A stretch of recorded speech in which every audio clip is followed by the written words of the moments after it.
Gather round, friends. I've got a story for you today that I think you're going to find interesting and perhaps amusing. Jeff here with the tale of a man named John Davis from Hiawatha, Kansas. John and his wife Sarah were successful but frugal farmers in the area back in the early 1900s. Sarah passed away in 1930, just a year after the stock market crash that sent the country into the Great Depression. The town of Hiawatha knew that John was pretty well off, so after Sarah died, they came a-knockin', asking for funds to build a new hospital and even a new swimming pool. But John said no. He was going to use his money to honor the memory of his wife. So he removed the simple stone on Sarah's grave and started getting to work. Davis erected a 52-ton stone canopy on pillars over the gravesite. Then he started adding statues. These life-size statues were carved out of marble and later granite in Italy and depicted John and Sarah in different stages of their lives. Some statues showed them as a young couple and others showed them in later years. One shows John seated next to an empty chair that has the inscription, "The Vacant Chair," to show his life after Sarah's death. One day, John found a visitor sitting in the vacant chair, so he put up a stone barrier around the entire memorial to keep curiosity seekers at a distance.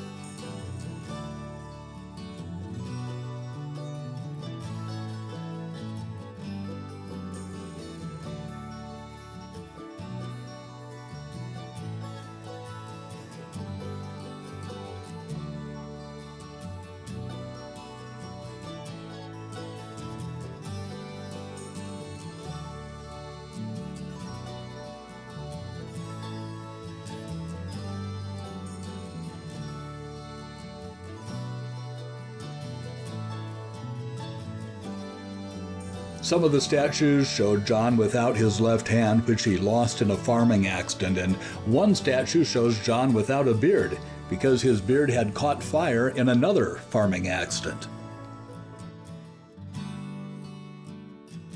Finally, there's a statue of John and Sarah as an angel kneeling at their graves. Sadly, vandals knocked off John's head in 1990, and the head remains missing to this day. According to what I've heard, there's still a $10,000 reward for the return of the head.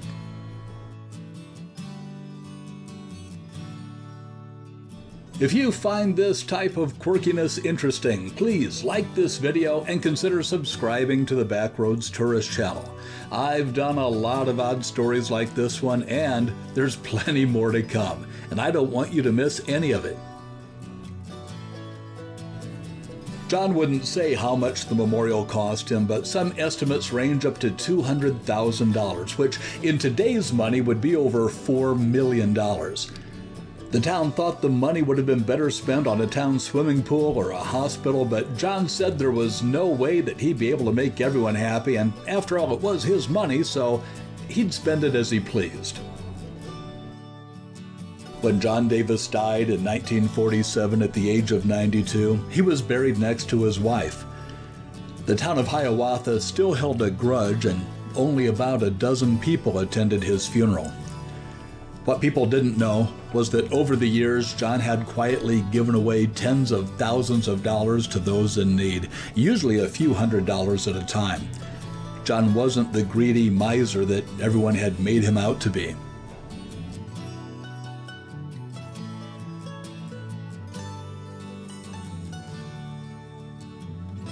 Ironically, every year the Davis Memorial draws thousands of visitors like me to Hiawatha, and that helps out their economy.